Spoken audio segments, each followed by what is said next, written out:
আসসালামু আলাইকুম ওয়া রাহমাতুল্লাহ। আলহামদুলিল্লাহি রাব্বিল আলামিন ওয়াসসালাতু ওয়াসসালামু আলা সাইয়্যিদিল আমবিয়াই ওয়াল মুরসালিন ওয়া আলা আলিহি ওয়া আসহাবিহি আজমাইন। বাংলাদেশ খেলাফত মজলিস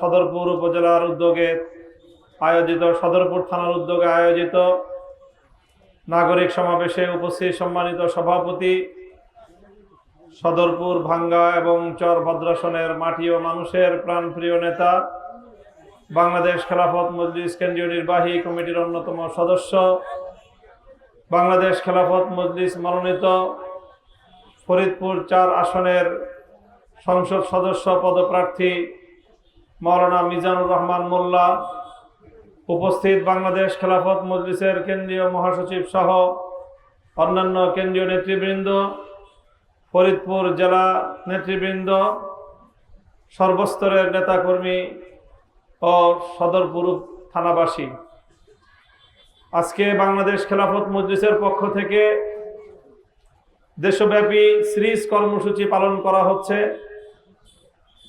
গণভোটের গণরায় কার্যকর করার দাবিতে এই নাগরিক সমাবেশ। আজকে আমরা আপনাদের এখানে এই নাগরিক সমাবেশের আয়োজন করেছি মূলত আমাদের কথাগুলো বাংলাদেশের নাগরিকদের সাথে ব্যক্ত করার জন্য। নাগরিকদের দাবি আমরা জাতির সামনে উপস্থাপন করার চেষ্টা করছি, সেজন্যই আমাদের এই প্রোগ্রামের শিরোনাম হলো নাগরিক সমাবেশ। আমরা জানি দীর্ঘ ফ্যাসিবাদ বিরোধী সংগ্রামের মধ্য দিয়ে 2024 সালের 36শে জুলাই এক ঐতিহাসিক গণ অভ্যুত্থানের মাধ্যমে বাংলাদেশ ফ্যাসিবাদ মুক্ত হয়েছে। বাংলাদেশ থেকে ফ্যাসিবাদী অপশক্তি, বাংলাদেশের ইতিহাসের বর্বরতম শাসক, যুগের লেডি ফেরাউন খ্যাত ভারতীয় আধিপত্যবাদের ক্রীড়নক, বাংলাদেশের ক্ষমতার মসনদের জবরদখলকারী স্বৈরাচারী ফ্যাসিবাদী শেখ হাসিনা বাংলাদেশের ক্ষমতার মসনদ শুধু নয়, বাংলাদেশের সীমান্ত থেকে উৎখাত হয়ে গিয়েছে। আমাদের বক্তারা বলেছেন, আপনাদেরকে প্রশ্ন রেখেছেন, আমরা কি আবার নতুন করে কোনো ফ্যাসিবাদ বাংলাদেশে দেখতে চাই? বাংলাদেশে আবার নতুন করে কোনো স্বৈরতন্ত্র মাথা চাড়া দিয়ে উঠুক, এটা বাংলাদেশের মানুষ চায়? কিন্তু প্রশ্ন হলো, এই ফ্যাসিবাদের পথ বন্ধ হবে কিভাবে? প্রশ্ন হলো, স্বৈরতন্ত্রের রাস্তা বন্ধ হবে কিভাবে? কারণ বাংলাদেশে আজ যে সংবিধান আছে, বাংলাদেশে এখন যে রাজনৈতিক ব্যবস্থা আছে, এই ব্যবস্থাটাই এমন যে এখানে যে যাবে লঙ্কায় সেই হবে রাবণ। যেই ক্ষমতার মসনদে যাবে, কিছুদিন পর আস্তে আস্তে ক্ষমতার স্বাদ পেতে পেতে কিছুদিন পরে সেও একটা নতুন হাসিনায় পরিণত হবে। আমরা শহীদ প্রেসিডেন্ট জিয়াউর রহমান সাহেবকে ভালোবাসি, বেগম খালেদা জিয়ার দীর্ঘ আধিপত্যবাদ বিরোধী সংগ্রামকে আমরা স্যালুট জানাই, শ্রদ্ধা করি। তাই আমরা বিশেষভাবে চাই যেন এই শহীদ জিয়াউর রহমান সাহেবের সন্তান নতুন করে আবার হাসিনা হয়ে না উঠতে পারেন। আর তাই আজকে আমাদের এই লড়াই, আমাদের সরকারকে ফ্যাসিবাদের হাত থেকে মুক্ত করার লড়াই। আমাদের মহাসচিব সাহেব বলেছেন, আমরা এখন যে আন্দোলন করছি এটা সরকার পতনের আন্দোলন নয়, এটা হলো গণভোটের রায় কার্যকর করার আন্দোলন।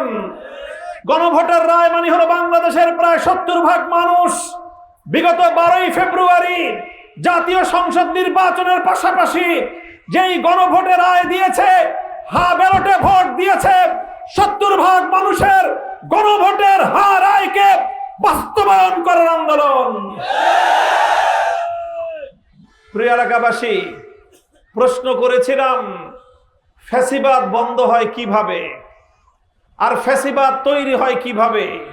ফ্যাসিবাদ তৈরি হয় বর্তমানে আমাদের সংবিধানে প্রধানমন্ত্রীকে এককভাবে সকল ক্ষমতা তার হাতে কুক্ষিগত করে দিয়েছে। এককভাবে প্রধানমন্ত্রী সব ক্ষমতা ভোগ করতে করতে করতে করতে নিজের অজান্তেই উনি ফ্যাসিবাদী হয়ে ওঠেন। তাই জুলাই সনদ প্রণয়ন হয়েছিল, দীর্ঘ প্রায় 9 মাস 83টা অধিবেশনের মাধ্যমে বাংলাদেশের 33টি রাজনৈতিক দল নিজেদের মধ্যে পারস্পরিক আলোচনা করে ঐতিহাসিক জুলাই সনদ প্রণয়ন করেছে। সেই জুলাই সনদ বাস্তবায়নের জন্য গণভোট হয়েছে। এখন আমাদের দাবি হলো গণভোটের মাধ্যমে জনগণ যেই জুলাই সনদ বাস্তবায়নের ম্যান্ডেট দিয়েছে সেই জনগণের ইচ্ছা অনুযায়ী জুলাই সনদ বাস্তবায়ন করতে হবে। যদি গণভোটের রায় অনুযায়ী জুলাই সনদ বাস্তবায়ন হয় তাহলে ফ্যাসিবাদের পথ বন্ধ হয়ে যাবে। যদি গণভোটের রায় কার্যকর হয় সকল ক্ষমতা এক প্রধানমন্ত্রীর হাতে থাকবে না, প্রধানমন্ত্রীর হাত থেকে কিছু ক্ষমতা চলে যাবে রাষ্ট্রপতির কাছে। তখন প্রধানমন্ত্রী চাইলেই সবকিছু করতে পারবেন না। আর বর্তমানে একটা পুতুল রাষ্ট্রপতি বসে থাকে, রাষ্ট্রপতি আর পুতুল থাকবে না, রাষ্ট্রপতির কাছে কিছু ক্ষমতাও থাকবে। 2 নম্বর হলো বর্তমানে বাংলাদেশের বিচার বিভাগ এটাও প্রধানমন্ত্রীর হাতে।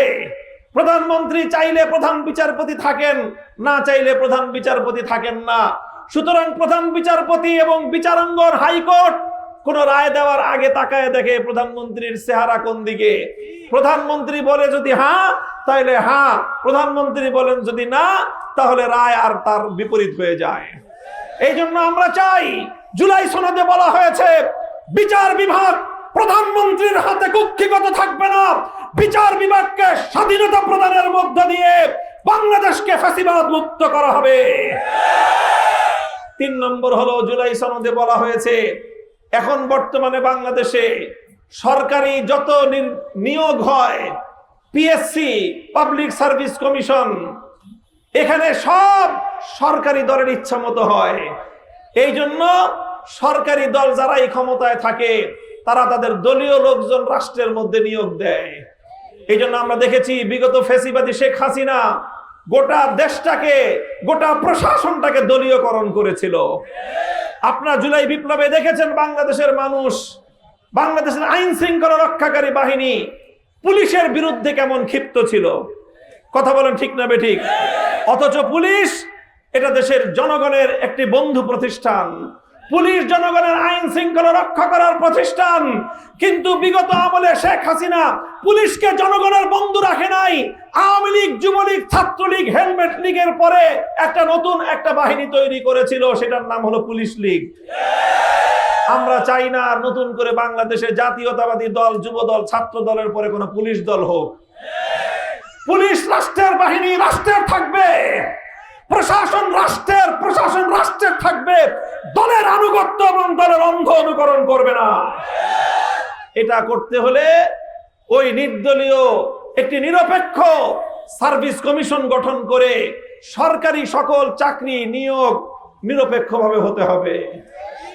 এইভাবে যদি রাষ্ট্রপতির হাতে কিছু ক্ষমতা যায়, প্রধান বিচারপতির হাতে কিছু ক্ষমতা যায়, নিয়োগের সম্পূর্ণ নিয়ন্ত্রণ সরকারি দল এবং প্রধানমন্ত্রীর হাত থেকে গিয়ে একটা নিরপেক্ষ কমিশনের হাতে যায়, তাহলে বাংলাদেশে আর ফ্যাসিবাদ মাথাচাড়া দিয়ে উঠতে পারবে না ইনশাআল্লাহ। আমরা চাই জাতীয় সংসদে একটি নিম্ন কক্ষের পাশাপাশি উচ্চ কক্ষ গঠিত হবে। সেই উচ্চ কক্ষে 100 সদস্য থাকবে। সেই 100 সদস্য নির্বাচনের জনগণের যে ভোট হয়েছে সেই ভোটের অনুপাতে উচ্চ কক্ষে 100 সদস্য নিয়ে সেই উচ্চ কক্ষ গঠিত হবে। এইভাবে যদি একটা ভারসাম্য প্রতিষ্ঠা হয় তাহলে প্রধানমন্ত্রী আর সরকারি দল চাইলেই সমস্ত ক্ষমতা নিজের হাতে কুক্ষিগত করতে পারবে না। আর সেই ক্ষেত্রে বাংলাদেশেও আর নতুন করে কোনো ফ্যাসিবাদ জন্ম নেবে না।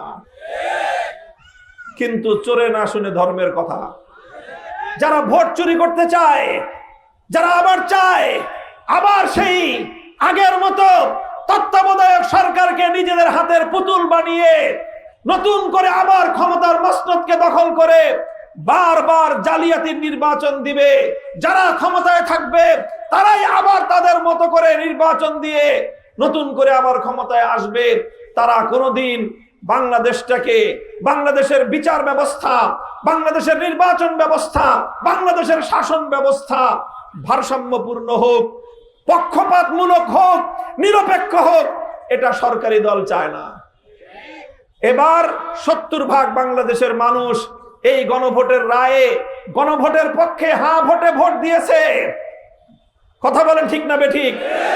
দেশের হাজার হাজার কোটি টাকা খরচ করে গণভোট আয়োজন করা হলো, হাজার হাজার কোটি টাকা খরচ করে এই গণভোটে বাংলাদেশের 70% মানুষ হ্যাঁ ভোটে সিল মারলো। আর এখন আমাদের সালাউদ্দিন সাহেব বলেন গণভোট নাকি অবৈধ ছিল। তো একসঙ্গে 2 সন্তান জন্ম নিল, একটা হলো সংসদ নির্বাচনের সন্তান, ওটা বৈধ হয়ে গেল, তার যমজ ভাই গণভোট অবৈধ হয়ে গেল। যদি গণভোট অবৈধ হয় সংসদ নির্বাচন অবৈধ ছিল, যদি গণভোট অবৈধ হয় বর্তমান সরকার অবৈধ। কাজে আমরা আখেরি কথা, স্পষ্ট বার্তা আমাদের, জনগণের রায়ের সাথে জনগণ যেই ভোট দিয়েছে সেটাকে অসম্মান করার চেষ্টা করেন না। ইনশাআল্লাহ বাংলাদেশ খেলাফত মজলিস আজ দেশের বাংলাদেশের প্রতিটি জেলায় জেলায়, প্রতিটি উপজেলায় জনগণের অধিকার আদায়ের জন্য আমরা কাজ করে যাচ্ছি। আজকের এই সদরপুর